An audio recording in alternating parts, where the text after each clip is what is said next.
ওম শান্তি। আজকে 14ই মার্চ 2026 আমরা শুনছি সাকার বাংলা মুরলী আজকের মহাবাক্য।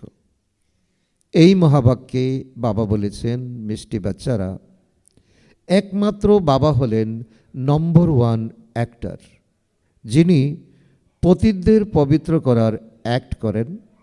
বাবার মতো অ্যাক্ট কেউ করতে পারে না। তো বাবা বলছে, বাচ্চারা, এই ড্রামাতে আমিও কিন্তু বাধা আছি, কিন্তু তোমাদের পার্ট একরকম, আমার পার্ট একরকম। কারণ তোমরা যখন এই সৃষ্টি রঙ্গমঞ্চে আসো এবং পার্ট করো, করতে করতে তোমরা যখন রাবণের জগদ্দল জেলের মধ্যে তোমরা ঢুকে যাও, তখন তোমাদেরকে মুক্ত করার জন্য আমি আসি। কারণ আমার কোনো শরীর নেই, আমার কোনো জন্ম নেই, আমার মৃত্যু নেই, আমার কর্ম নেই, আমার বিকর্ম নেই, আমার পুণ্য নেই, আমার কোনো রকম পাপ নেই।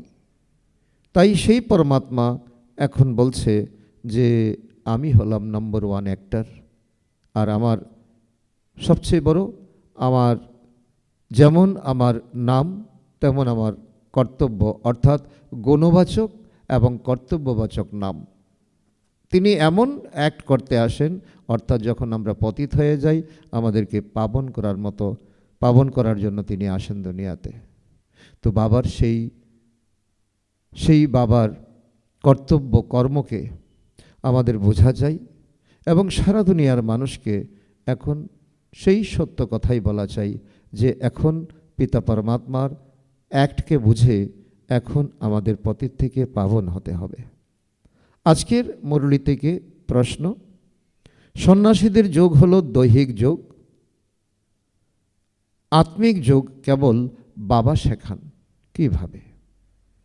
উত্তর, সন্ন্যাসী ব্রহ্মতত্ত্বের সঙ্গে যোগ করতে শেখান, সেটা হলো নিবাস স্থান।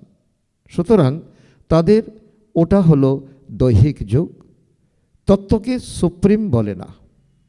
তোমরা বাচ্চারা সুপ্রিম আত্মার সঙ্গে যোগযুক্ত হও, তাই তোমাদের যোগ হলো আত্মিক যোগ।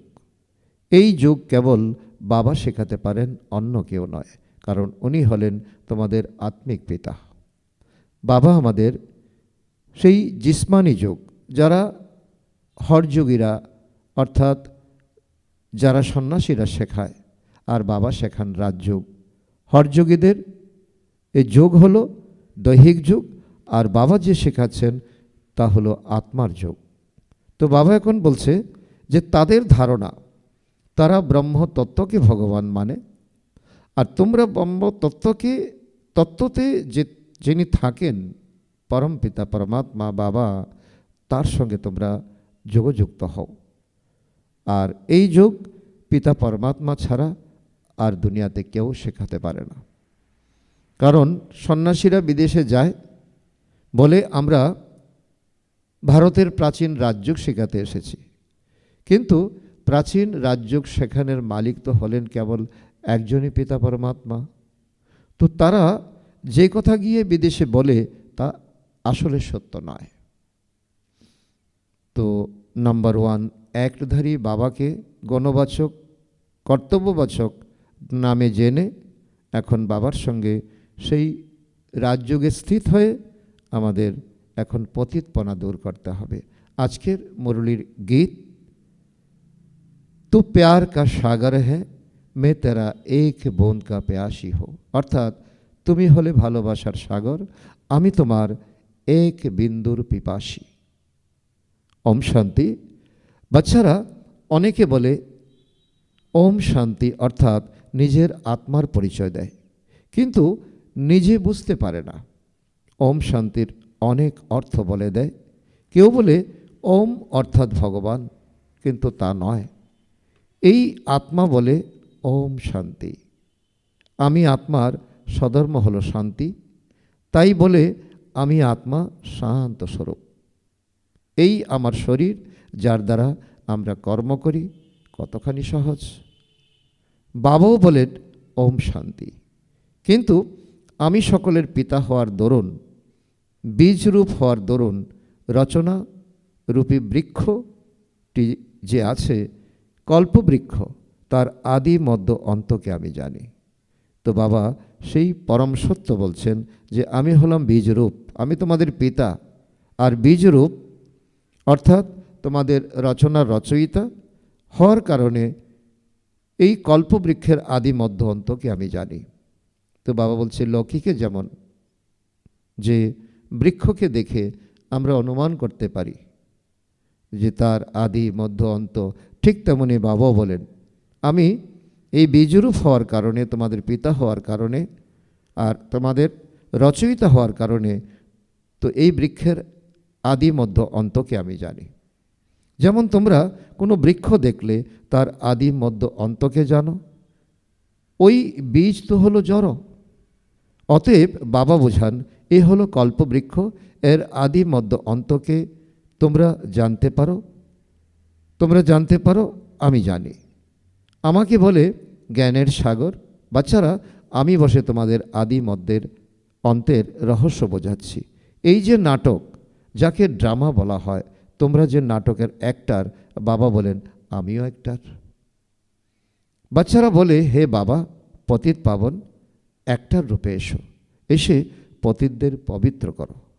এখন বাবা বলছেন আমি এখন আমার অ্যাক্ট করি, আমার পার্ট শুধুমাত্র এই সঙ্গমের সময়ে চলে, যদিও আমার নিজস্ব শরীর নেই। আমি এই শরীর অর্থাৎ ব্রহ্মার তন দ্বারা অ্যাক্ট করি। আমার নাম শিব, অর্থাৎ আমার নাম যা গুণবাচক, কর্তব্যবাচক। আত্মারূপী বাচ্চাদেরকেই তো তিনি বোঝাবেন, তাই না? বাবা খুব স্পষ্টভাবে বলছেন আত্মাই এখন পতিত হয়ে গেছে, আত্মার সঙ্গে সব কিছু সম্পর্ক।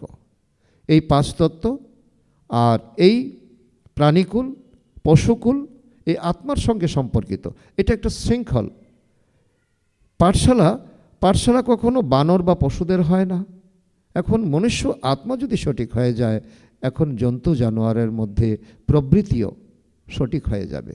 কারণ বাবা বলেন যে শতযুগে বাঘে গরুতে একসাথে জল খেত, কিন্তু বাবা বলেন যে এই 5 বিকারের জন্য চেহারা তো মানুষের মতো তোমাদের, কিন্তু কর্তব্য হয়ে গেছে বানরের মতো। সেজন্য বাবা কখনো মুরলিতে উদাহরণ দেন যে নারদ মুনিও চেয়েছিলেন লক্ষ্মীকে বরণ করার জন্য, কিন্তু ওনাকে যখন প্রশ্ন করা হয়েছিল তোমার চেহারাটা একবার দেখো, তখন তিনি তো মনরূপী আয়নাতে তিনি দেখলেন যে আসলে আমার চেহারাটা কেমন বাদরের মতো। তো বাবা বলছেন, বাবা বাচ্চাদের বোঝান যে পতিত তো সবাই নিজেকে বলে, কিন্তু এই কথা জানে না যে পতিত কে বানিয়েছে। যতক্ষণ না পর্যন্ত আমরা মূলে যাচ্ছি, যতক্ষণ না পর্যন্ত মূল উৎপাটন করছি, ততক্ষণ পর্যন্ত তার বিস্তার তো হতেই থাকবে। সেজন্য পতিত কে বানিয়েছে এবং কে এসে পবিত্র করবেন, পতিত পাবন কে। তো মূলে যদি আমরা না যাই, তাহলে আমাদের পতিত হওয়ার কারণকে আমরা জানতে পারবো না, আর তাকে পাবন করার যে কারিগরি, তাকেও আমরা বুঝতে পারবো না। তো যাকে আহ্বান করে তো কিছুই বুঝতে পারে না, শুধু এখানে মুখের রটনা আর অন্ধবিশ্বাস, এই কথাও জানে না যে আমরা সবাই হলাম একটার। তো যদি আমরা এই কথাটা অন্তত বুঝি, আমরা সবাই একটার, তো আমরা যার যার রেকর্ড অনুসারে আমরা অ্যাক্টিং করছি। তো এতে কারো কোনো দোষ নেই। কাউকে দোষারোপ করা, কাউকে গালি দেওয়া, কারোর সঙ্গে লড়াই ঝগড়া করা, এটা তো অযৌক্তিক। আমরা আত্মারা এই দেহরূপী বস্ত্র ধারণ করে পার্ট প্লে করি। আত্মা পরমধাম থেকে এসে পার্ট প্লে করে। ভারতের উদ্দেশ্যে এই পুরো খেলাটি তৈরি হয়েছে। ভারত পবিত্র, ভারতকে পতিত কে বানিয়েছে? তার উত্তর বা বলে তোমাদের কাছে আছে। রাবণ, গায়নও আছে না? রাবণের রাজত্ব লঙ্কায় ছিল।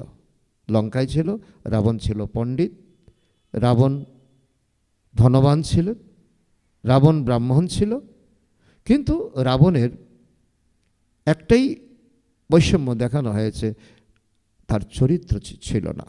চরিত্র ছিল একেবারে নিচু। তো বাবা অসীম জগতে আমাদের নিয়ে যান। বাবা বলেন, হে বাচ্চারা, এই সম্পূর্ণ সৃষ্টি হলো অসীম জগতের ভূমিস্থল। ওটা হলো পার্থিব জগতের দেশ লঙ্কা। এই অসীম জগতের ভূমিতে রাবণের রাজত্ব আছে। প্রথমে রামরাজ্য ছিল, এখন হলো রাবণ রাজ্য। বাচ্চারা বলে, বাবা রামরাজ্য কোথায় ছিল? বাবা বলেন, বাচ্চারা, সেই রাজ্য তো এখানে ছিল যাকে সবাই চায়, যে সবাই চায় আমরা স্বর্গ দুনিয়ায় যাব, স্বর্গ দুনিয়া স্থাপন হোক, স্বর্গ দুনিয়ার মনোরম পরিবেশ আমরা অনুভব করতে চাই। তো বাবা বলেন, এই দুনিয়াতে ছিল। যেমন বাচ্চারা প্রশ্ন করে, বাবা তার সঠিক উত্তর দিয়ে দেন। তোমরা হলে ভারতবাসী, আদি সনাতন দেবী দেবতা ধর্মের, হিন্দু ধর্মের নও। হিন্দু তো এটা তোমরা বানিয়েছ, এটা তোমাদের সৃষ্টি। বাস্তবে তোমাদের পরিচয় আদি সনাতন দেবদেবী ধর্ম। মিষ্টি মিষ্টি হারানিধি প্রিয় বাচ্চারা, তোমরাই সর্বপ্রথমে ভারতে ছিলে। তোমাদেরকে সেই সত্যযুগের রাজ্য কে দিয়েছিল? নিশ্চয়ই হ্যাভেনলি গডফাদার এই উত্তরাধিকার দিয়েছিলেন। বাবা বোঝান যে কত বাচ্চারা অন্য ধর্মে কনভার্ট হয়ে গেছে। যখন মুসলমানের রাজ্য ছিল তখন অনেককে মুসলমান বানিয়েছে, খ্রিস্টানদের রাজ্যে অনেককে খ্রিস্টান বানিয়েছে। বৌদ্ধদের কখনো রাজ্য ছিল না, তবু অনেককে বৌদ্ধ ধর্মে দীক্ষিত করেছে, কনভার্ট করেছে নিজের ধর্মে। তো আদি সনাতন ধর্ম যখন প্রায় লুপ্ত হয় তখন তো সেই ধর্মের স্থাপনা হবে। অতএব তোমরা সবাই ভারতবাসী। তোমাদেরকে বাবা বলেন যে মিষ্টি মিষ্টি বাচ্চারা, তোমরা সবাই ছিলে আদি সনাতন দেবী দেবতা ধর্মের। তোমরা 84 জন্ম নিয়েছ, ব্রাহ্মণ, দেবতা, ক্ষত্রিয়, বৈশ্য, শূদ্র, এইভাবে তোমরা বর্ণে এসেছ। এখন পুনরায় কি হয়েছ? ব্রাহ্মণ বর্ণে এসেছ দেবতা বর্ণে যাওয়ার জন্য। তো ব্রাহ্মণ সো দেবতা, ফরিস্তা সো দেবতা। তোমাদের এইভাবে ব্রাহ্মণ থেকে দেবতায় ধর্মে যেতে হবে। তারপর তোমরা ক্ষত্রিয়তে আসবে, বৈশ্য, শূদ্র, তারপর বাবা আমাদের আবার তোমাদের ব্রাহ্মণ বানাবে। গায়নও আছে না, ব্রাহ্মণ দেবতায় নামো। প্রথমে ব্রাহ্মণদের নাম নেওয়া হয়। ব্রাহ্মণরাই ভারতকে স্বর্গ বানিয়েছিল। এই সময় তোমাদের কর্ম অত্যন্ত সুন্দর এবং শ্রীমত অনুসারে তোমরা এখন ভারতকে তন মন ধনের দ্বারা স্বর্গ দুনিয়া বানাচ্ছ। এই হলো ভারতের প্রাচীন যুগ। সর্বপ্রথমে রাজযোগ ছিল, যার বর্ণনা গীতায় আছে। গীতার যোগ কে শিখিয়েছে? তো সেই কথা ভারতবাসীরা সব ভুলে গেছে। বাবা বোঝান, বাচ্চারা, যোগ তো আমি শিখিয়েছিলাম, এ হলো আত্মিক যোগ, বাকি সবই হলো দৈহিক যোগ, অর্থাৎ জিসমানি যোগ। সন্ন্যাসী ইত্যাদি দৈহিক যোগ শেখান, হঠযোগ শেখান, যে ব্রহ্মের সঙ্গে যোগযুক্ত হও। তো ব্রহ্ম তো একটা তত্ত্ব, যে তত্ত্বে তুমি আত্মাও ছিলে আর পিতা পরমাত্মা সেখানকার অধিবাসী। তো সেটা তো হলো ভুল। অর্থাৎ ব্রহ্মর সঙ্গে যোগ লাগালে তোমার কখনো বিকর্ম বিনাশ হবে না। ব্রহ্মতত্ত্ব হলো নিবার স্থান, থাকবার জায়গা। সেটি তো সুপ্রিম আত্মা নয়। সুপ্রিম আত্মা কে? পিতা পরমাত্মা। বাবাকে তোমরা ভুলে গেছো। তো তোমরা নিজেকেও ভুলে গেছো, তোমরা নিজের ধর্মকে ভুলে গেছো, কত কিছু তোমরা ভুলে গেছো। তো এইসব ড্রামাতে নির্দিষ্ট আছে। বিদেশে যোগ ছিল না, বিদেশের মানুষ খুব টেনশন, ডিপ্রেশনে চলে যাচ্ছে, আর তারা টাকা পয়সাকে তুচ্ছ মনে করছে। তাদের জীবনে সুখ চাই, শান্তি চাই, অস্থিরতা থেকে মুক্তি চাই। তো সেজন্য বিদেশে কোনো যোগ ছিল না। হঠযোগ এবং রাজযোগ এখানে আছে, এটা ভারতেরই ঐতিহ্য। তো ওই নিবৃত্তি মার্গের অর্থাৎ সন্ন্যাস ধর্মের অর্থাৎ সন্ন্যাসীরা কখনো রাজযোগ শিক্ষা দিতে পারে না। তারা হঠযোগ শিখায়, রাজযোগের নাম করে। তো বাস্তবে শেখাবে সে যে জানবে রাজযোগের অধিকারী তো একমাত্র পিতা পরমাত্মা। কোনো দেহদারি রাজযোগ শেখাতে পারে না। সন্ন্যাসীরা তো রাজত্ব ত্যাগ করে, তারা রাজত্ব ত্যাগ করে। তারা বলে তো ব্রহ্ম সত্য, জগৎ মিথ্যা, সুতরাং এই জগতে কোনো সুখ নেই। তো বাবা উদাহরণ দিচ্ছেন, গোপীচন্দ্র রাজার দৃষ্টান্ত আছে না, রাজত্ব ত্যাগ করে জঙ্গলে চলে যায়, তারও কাহিনী আছে। সন্ন্যাসীরা রাজত্ব ত্যাগ করিয়ে দেয়, তাহলে তারা রাজযোগ শেখাবে কিভাবে? তো বাবা আমাদেরকে কি বলেন? গৃহস্থ ব্যবহারে থাকো, এই দুঃখী দুনিয়াকে তোমাদের পরিবর্তন করতে হবে। তো সংসার ত্যাগ করলে, তো এত ত্যাগ করে চলে গেলে এই দুনিয়াকে কে রক্ষা করবে? তার জন্য বাবা বলে যে ত্যাগ করবে বিকারকে। তো বাবা বলছে তোমরা যদি ত্যাগ করো তো রাজযোগ শেখাবে কিভাবে? তো এই সময়ে সম্পূর্ণ বৃক্ষ হয়েছে জর্জরীভূত, পতনের মুখে দাঁড়িয়ে আছে। যে কোনো বৃক্ষ যখন জর্জরিত অবস্থায় থাকে তখন শেষ সময়ে বৃক্ষটি কেটে ফেলা হয়। তেমনি এই মনুষ্য সৃষ্টিরূপী বৃক্ষটি হয়েছে তমপ্রধান, এতে কোনো সার তত্ত্ব নেই, এরও বিনাশ অবশ্যই হবে। এর আগে আদি সনাতন দেবী দেবতা ধর্মের স্থাপনা এখানে করতে হবে। শতযুগে কোনো দুর্গতি কারো কিছু থাকে না, তারা বিদেশে গিয়ে যোগ শিখায়, কিন্তু সেই যোগ হলো হঠযোগ, শারীরিক যোগ। জ্ঞান একেবারে নেই, অনেক প্রকারের হঠযোগ আছে।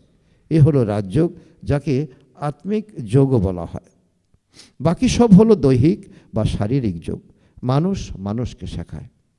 আর এখানে আমরা অনুভবী এই কারণে আমাদের নিরাকার পরমপিতা পরমাত্মা এসে ব্রহ্মার শরীরে অবতরণ করে, তিনি আমাদেরকে রাজযোগ শেখাচ্ছেন। বাবা আত্মারূপী বাচ্চাদেরকে বোঝান যে আমি তোমাদের কেবলমাত্র একবার এই রাজযোগ শিক্ষা প্রদান করি, অন্য কেউ কখনো এই যোগ শিখাতে পারে না। আত্মিক পিতা আত্মারূপী বাচ্চাদের শেখান, কি শেখান? যে মামেকম স্মরণ করো, তো তোমাদের সব পাপ বিনষ্ট হবে। হরযোগী কখনোই এমন কথা বলতে পারে না। বাবা আত্মাদের বোঝান, সন্তানদেরকে বোঝান, এ হলো নতুন কথা। বাবা তোমাদের এখন দেহি অভিমানী বানাচ্ছেন, বাবার তো দেহ নেই। তো ওনার অর্থাৎ ব্রহ্মার দেহে আসেন, ওনার নাম পরিবর্তন করে দেন, কারণ মর্জিবা অর্থাৎ জীবিত অবস্থায় মৃত স্বরূপ। ব্রহ্মাকে বানিয়েছেন, ব্রহ্মাকে শিখিয়েছেন, আর আমাদেরকে বলছেন তো ফলো ফাদার মাদার। যেমন গৃহস্থী মানুষ যখন সন্ন্যাসী হয় তখন মর্জিবা হয়, গৃহস্থ আশ্রম ত্যাগ করে নিবৃত্তি মার্গে গমন করে। অতএব মর্জিবা হলে তোমাদের নামও বদল হয়। প্রথমে অর্থাৎ শুরুতে সবার নাম ছিল, তারা আশ্চর্যজনক হয়ে শুনেছে, অন্যকে বলেছে, তারপর জ্ঞান ছেড়ে চলে গেছে, তাই নাম রাখা বন্ধ করা হয়েছে। তাই এখন বাবা বলেন আমি নাম দেব আর সে পালিয়ে যাবে, তো বেকার হয়ে যায়। প্রথমে যারা এসেছিল তাদের নাম হয়েছিল খুবই রমণীয়, দাদি প্রকাশ বনেজি, দাদি গুলজারজি, দাদি জানকীজি, এখন আর রাখা হয় না। তো বাবা এই সত্যটাই বলছে যে প্রথমে যখন তোমরা যখন জ্ঞান প্রাপ্ত করতে, তখন সন্দেশী পুত্রী বতনে যেত, বতন থেকে বাচ্চাদের নাম নিয়ে আসতো, স্বয়ং ভগবান নাম রাখতেন। যেমন এই দুনিয়াতে যারা সন্ন্যাস গ্রহণ করে তাদের নামের পাশে আনন্দ স্বরূপ লিখে দেওয়া হয়, নাম একটা, তার পিছে আনন্দ। তো বাবা এখন বলছে আমিও তো তোমাদের নাম রাখতাম, তোমরা আশ্চর্য হয়ে জ্ঞান শুনতে, অন্যকে শোনাতে, তারপর তোমরা ভেগে যেতে, ভাগন্তি হয়ে যেত। তো এখন ভগবান নাম রাখবেন আর তোমরা জ্ঞান ছেড়ে পালিয়ে যাবে, তো এখন আর রাখা হয় না। এখন কমন নাম সকলের রাখা হয়, ব্রহ্মা কুমার, ব্রহ্মা কুমারী। যাদের নাম রাখা হয় যারা স্থির থাকে, তাদের নাম রাখা হয় যারা স্থির থাকে। তো আদি থেকে আদি রত্নদের বাবা আমাদের সামনে প্রত্যক্ষ করাচ্ছেন। দেখো তাদেরকে দেখো, দাদিদেরকে দেখো, বরিষ্ঠ দাদাদেরকে দেখো, অনেকের নাম রাখা সত্ত্বেও বাবাকে ত্যাগ করে চলে গেছে, তাই এখন নাম পরিবর্তন করা হয় না। বাবা এও বোঝান যে এই জ্ঞান খ্রিশ্চানদের বুদ্ধিতে ঢুকবে, একদিন আসবে, খ্রিশ্চানরা এই জ্ঞানকে বুঝবে, জানতে চাইবে, এই কথা বুঝবে যে ভারতের যোগ নিরাকার পিতা এসে শিখিয়েছিলেন, তাদের কাছেও যাবে, তারা আগ্রহে আসবে, বাবাকে স্মরণ করলে পাপ ভস্ম হবে এবং আমরা নিজের ঘরে অর্থাৎ শান্তিধামে চলে যাব।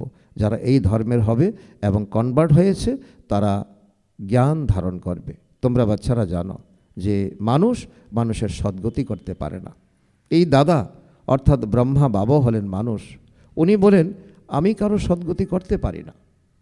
ব্রহ্মা বাবা কখনো নিজেকে জাহির করতে চাননি, বাস্তবে ব্রহ্মা বাবাকেও সদ্গতি করেছেন পরমপিতা পরমাত্মা। তিনি সত্যি কথা বলেছেন, আমি কারো সদ্গতি করতে পারি না। এই জ্ঞান তো শিব বাবা আমাকে শেখান। তোমারও সদ্গতি স্মরণের দ্বারা হবে। ব্রহ্মা বাবাকে বলেছিলেন, বাবা বলেন, বাচ্চারা, হে আত্মারা, আমার সঙ্গে যোগযুক্ত হও, তাহলে তোমাদের বিকর্ম বিনাশ হবে। তোমরা পূর্বে গোল্ডেন এজেড পিওর ছিলে, পরে তাতে খাদ পড়েছে। যারা পূর্বে দেবী দেবতা 24 ক্যারেট সোনা ছিল, এখন আয়রন এজে এসে পৌঁছেছে। এই যোগ কল্পকল্প তোমাদের শিখতে হয়। তোমরা জানো, তাতেও কেউ পুরোপুরি জানে, কেউ কম জানে। কেউ তো এমনি দেখতে আসে যে এখানে কি শেখানো হয়, কি দেখানো হয়। ব্রহ্মা কুমার কুমারী তো অসংখ্য বাচ্চারা আছে। নিশ্চয়ই প্রজাপিতা ব্রহ্মা ছিলেন, যার কাছে এসে এতজন তার সন্তান হয়েছে। অবশ্যই কিছু তো হবে। গিয়ে তাদেরকে জিজ্ঞাসা করে দেখো, প্রজাপিতা ব্রহ্মার কাছে তোমরা কি পেয়েছ, জিজ্ঞাসা করা উচিত, তাই না? কিন্তু এতখানি বুদ্ধিও নেই। বিশেষ করে ভারতের জন্য বলা হয়, গায়নও আছে, পাথর বুদ্ধিরাই হলো পারস বুদ্ধি। কারণ মায়া রাবণ আমাদেরকে পাথর বুদ্ধি বানিয়ে দিয়েছে, বাবা এসে এখন পারস বুদ্ধি বানাচ্ছে। তো পারস বুদ্ধিরাই আবার পাথর বুদ্ধি হয়ে যায়। আবারও দাপর যুগ থেকে আমাদের পদস্খলন হবে। সত্যযুগ ত্রেতায় পারস বুদ্ধি গোল্ডেন এজ ছিল, তারপর সিলভার এজ, দুটি কলা কমে যায়, তার নাম হয় চন্দ্রবংশী, কারণ ফেল হয়েছে। এটিও হলো পাঠশালা। 33 নম্বর মার্কস থেকে যারা কম পায় তারা ফেল করে। রাম সীতা, তারপর তাদের কুল সম্পূর্ণ নয়, তাই সূর্যবংশী হতে পারে না। ফেল তো কেউ হবেই, কারণ পরীক্ষা হলো বিশাল। পূর্বে গভর্নমেন্টের ICS পরীক্ষাও তো কত বড় পরীক্ষা, সবাই পড়তে পারতো না, কোটিতে কেউ পাশ করত। কেউ যদি চায় আমরা সূর্যবংশী মহারাজা মহারানী হই, তার জন্য কঠোর পরিশ্রম চাই। মাম্মা বাবু পড়ছেন শ্রীমদ দ্বারা, তারা 1 নম্বরে পড়াশোনা করেন। এরপরে যারা মাতা পিতাকে ফলো করে তারাই তাদের সিংহাসনে বিরাজিত হবে। সূর্যবংশী 8 ডিনায়াস্টি চলে, যেমন Edward the first, the second চলে। তোমাদের কানেকশন এই খ্রিস্টানদের চেয়ে বেশি। খ্রিস্টান কুল ভারতের রাজত্ব গ্রাস করেছে, ভারতের অসীম ধন সম্পদ লুট করেছে। তাহলে আবার বিচার করো যে সত্যযুগে কিরূপ অসীম ধনরাশি থাকবে। তারা ভারত থেকে বিদায় হয়েছে তো 250 বৎসর, তার থেকে কিছু বেশি। কিন্তু বাবা বলছে, তো সেই অনুপাতে তোমরা দেখো যে সত্যযুগে এই ভারতে কত ধন সম্পদ ছিল। সোনার খনি ছিল, ধনরত্নতে একেবারে ভরপুর ছিল। তো ভারতের অসীম ধন সম্পদ লুট করেছে। তো সেই জন্য সেখানকার তুলনায় এখানে তো কিছুই নেই। সেখানে সব খনি ভরে থাকে। তো এখন তো প্রত্যেকটি জিনিসের খনি খালি হয়ে যাচ্ছে।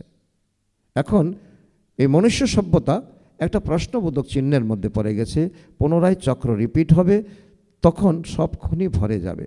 মিষ্টি মিষ্টি বাচ্চারা, তোমরা এখন রাবণের উপর জয় লাভ করে রাজত্ব প্রাপ্ত করছো।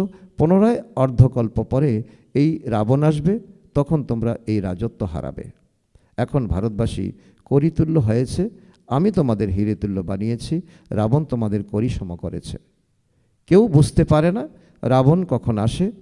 আমরা দহন করি কেন, রাবণকে কেন আমরা জ্বালাই? তারা বলে এই রাবণ তো যুগ যুগ ধরে আছে। বাবা বোঝান যে আধা কল্প পরে এই রাবণ রাজ্য আরম্ভ হয়। বিকারী হওয়ার দরুন নিজেকে দেবী দেবতা বলতে পারে না। বাস্তবে তোমরা দেবী দেবতা ধর্মে ছিলে, তোমাদের মতো সুখ অন্য কেউ অনুভব করে না। সবচেয়ে বেশি গরিব তোমরাই হয়েছ। অন্য ধর্মের মানুষ পরে বৃদ্ধি পায়। খ্রিস্ট এসেছিল, প্রথমে সংখ্যা তো কম ছিল, যখন অনেক হয়ে যায় তখন তো রাজত্ব নেবে। তোমরা সর্বপ্রথমে রাজত্ব প্রাপ্ত করো, এইসব হলো জ্ঞানের কথা। বাবা বলেন, হে আত্মারা, আমি পিতা, আমাকে স্মরণ করো। আধাকল্প তোমরা দেহ অভিমানে থাকো, এখন দেহে অভিমানী হও। ক্ষণে ক্ষণে এই কথাটি ভুলে যাও, কারণ আধাকল্প দাগ পড়েছে। এই সময় তোমরা হলে ব্রাহ্মণ শিখা, তোমরাই যজ্ঞ রক্ষক, তোমরাই হলে সবচেয়ে উঁচুতে, তোমাদের এখন হিরে তুল্য জীবন। সন্ন্যাসীরা ব্রহ্মের সঙ্গে যোগযুক্ত হয়, তাতে কি হয়? কখনো বিকর্ম বিনাশ হয় না। প্রত্যেককে শতরজতমতে অবশ্যই আসতে হয়, ফিরে কেউ যেতে পারে না। যখন সবাই তমপ্রধান হয়ে যায়, তখন বাবা এসে সবাইকে শতপ্রধান করেন, অর্থাৎ সবার আত্মারূপী জ্যোতি জাগ্রত হয়ে যায়। প্রত্যেকের নিজস্ব পার্ট আছে। তোমরা হলে হিরো হিরোইন পার্টধারী।